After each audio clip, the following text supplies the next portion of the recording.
Good morning. Let me begin by thanking Secretary Duncan.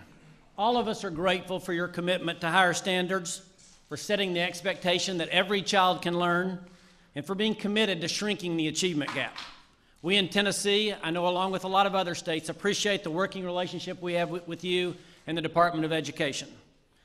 You know, as a Republican governor, I might not always agree with this administration on some policy issues or maybe even the role of federal government.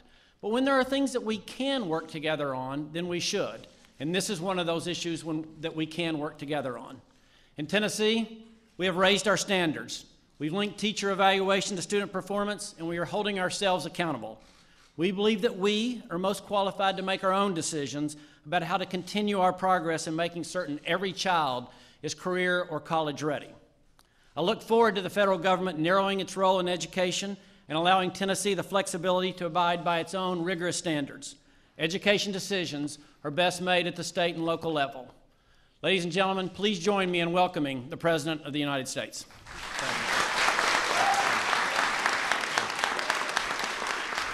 Thank you. Thank you, everybody. Thank you very much. Thank you. Thank you. Thank you. Thank you so much. Everybody, please have a seat. Well, welcome to the White House, everybody. I see a whole bunch of people who are interested in education, and we are grateful for all the work that you do each and every day. I want to recognize the person to my right, somebody who I think will end up being considered one of the finest secretaries of education we've ever had, Arne Duncan.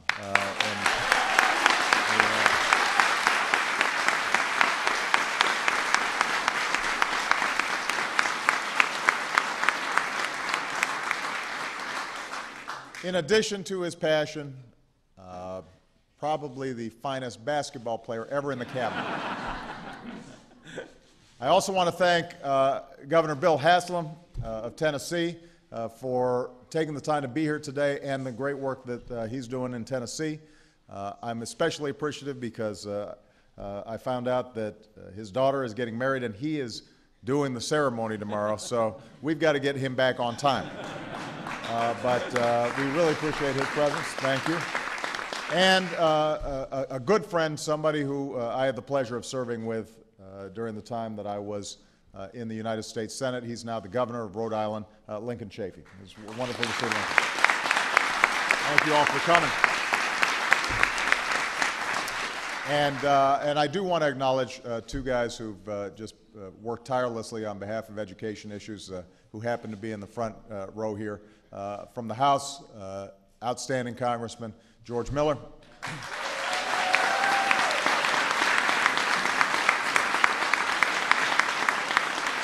And from the Senate, the pride of Iowa, Tom Harkin.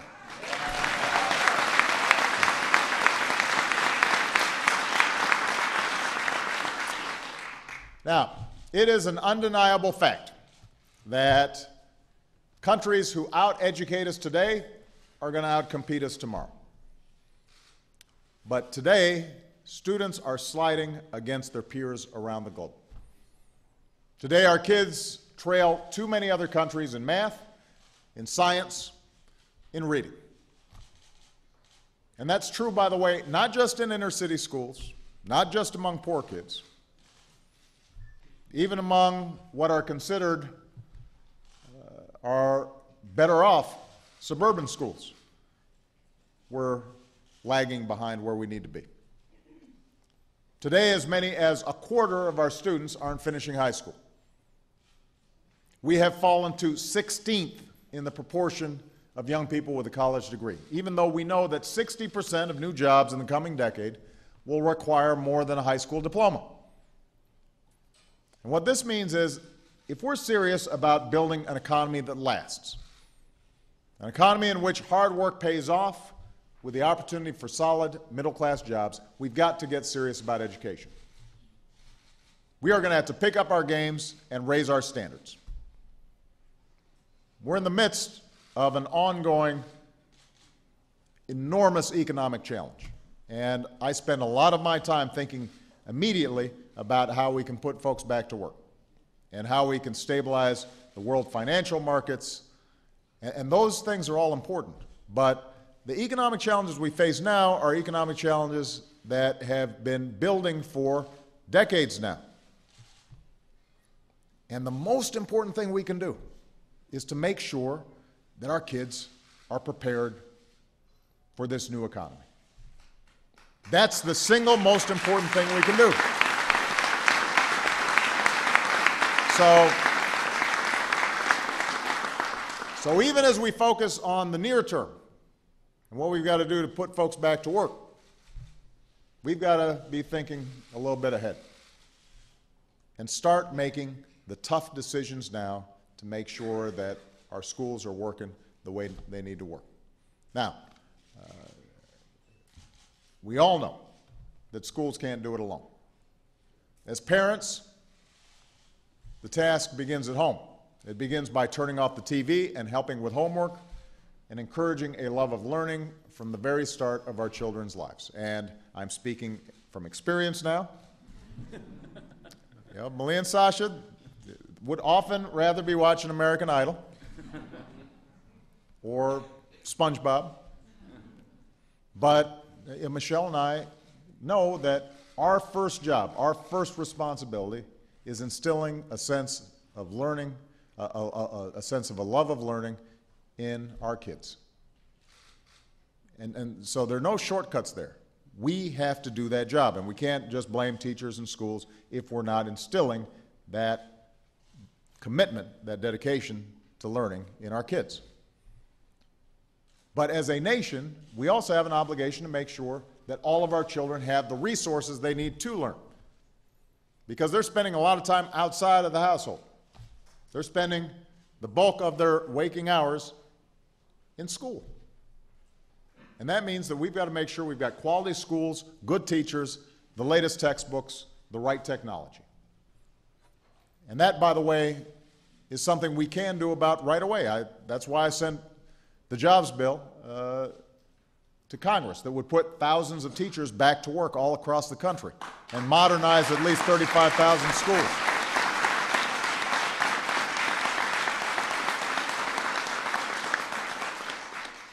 Congress should pass that bill right now. We got too many schools that are under-resourced.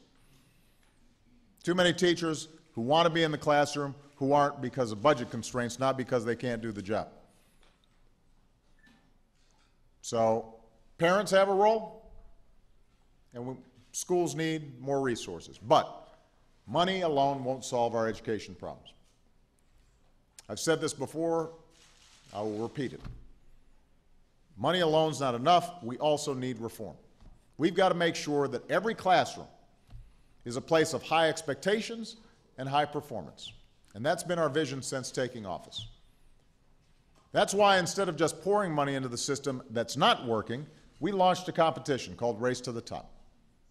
And to all 50 states, to governors, to school districts, we said, show us the most innovative plans to improve teacher quality and student achievement. We'll show you the money. We want to provide you more resources, but there's also got to be a commitment on your part to make the changes that are necessary so that we can see actual results. And for less than 1% of what we spend on education each year, Race to the Top, under Arnie's leadership, has led states across the country to raise their standards for teaching and learning. And by the way, these standards that we're talking about, these high standards that we're talking about, were not developed here in Washington. They were developed by Republican and Democratic governors throughout the country. Essentially, you had a peer group, a peer review system where everybody traded best practices and said, here's what seems to work, and let's hold all of our schools to these high standards.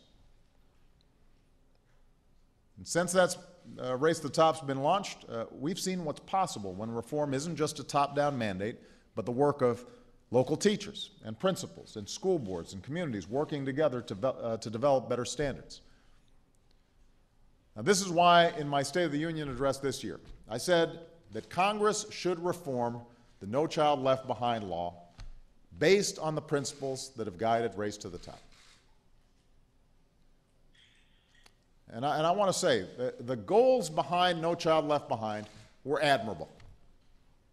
And President Bush deserves credit for that. Higher standards are the right goal. Accountability is the right goal. Closing the achievement gap is the right goal. And we've got to stay focused on those goals. But experience has taught us that in its implementation, No Child Left Behind had some serious flaws that are hurting our children instead of helping them. Teachers too often are being forced to teach to the test. Subjects like history and science have been squeezed out. And in order to avoid having their schools labeled as failures, some states perversely have actually had to lower their standards in a race to the bottom instead of race to the top. They don't want to get penalized? Let's make sure that the standards are so low that we're not going to be seen as failing to meet them. That makes no sense. And these problems have been obvious to parents and educators all over the country for years now. Despite the good intentions of some, two of them are sitting right here, Tom and George. Congress has not been able to fix these flaws so far. I've urged Congress for a while now, let's get a bipartisan effort, let's fix this. Congress hasn't been able to do it. So, I will. Our kids only get one shot at a decent education. They cannot afford to wait any longer. So given that Congress cannot act, I am acting. Starting today,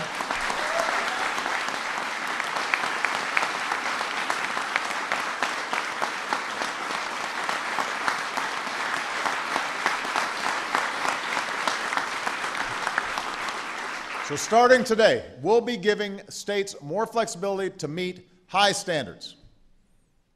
Keep in mind, the change we're making is not lowering standards. We're saying we're going to give you more flexibility to meet high standards.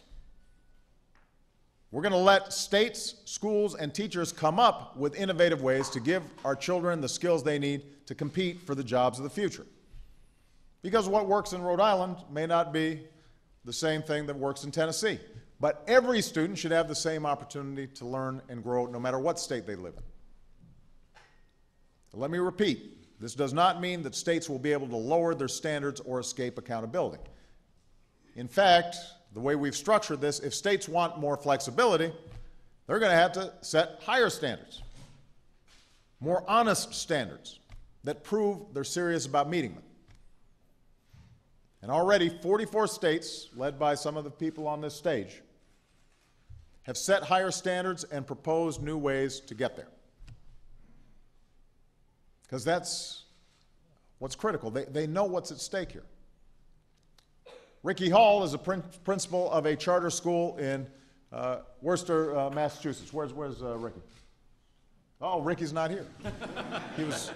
There he is, Ricky. I wasn't sure if he was behind me. Good, thank you.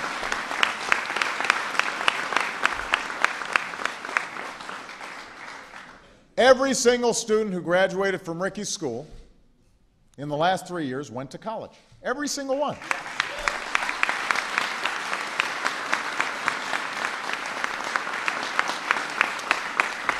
His school ranks in the top quarter of all schools in Massachusetts. And as you know, Massachusetts schools rank very high among the 50 states.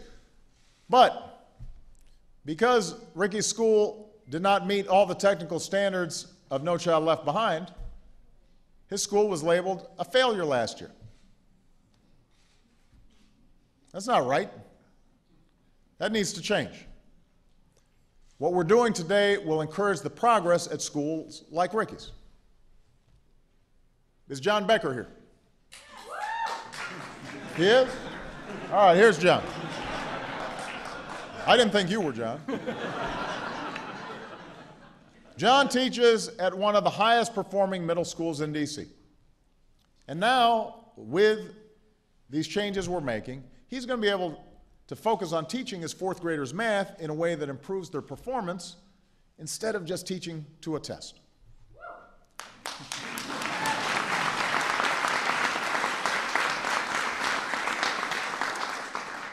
We have superintendents like Dave Estrup from Springfield, Ohio, right here. Dave will be able to focus on improving teaching and learning in his district instead of spending all his time on bureaucratic mandates from Washington that don't actually produce results. So this isn't just the right thing to do for our kids. It's the right thing to do for our country. We can't afford to wait for an education system that is not doing everything it needs to do for our kids. We can't let another generation of young people fall behind because we didn't have the courage to recognize what doesn't work, admit it, and replace it with something that does. We've got to act now. We've got to act now and harness all the good ideas coming out of our states, out of our schools. We can't be tied up with ideology. We can't be worrying about partisanship. We just have to make sure that we figure out what works and we hold ourselves to those high standards. Because now is the time to give our children the skills that they need to compete in this global economy. We've got a couple of students up on stage who are doing outstanding work because somebody in their schools is dedicated and committed every single day to making sure that they've got a chance to succeed. But I don't want them to be the exception. I want them to be the rule. Now's the time to make our education system the best in the world, the envy of the world. It used to be, it is going to be again, thanks to the people in this room. God bless you. God bless the United States of America. Thank you.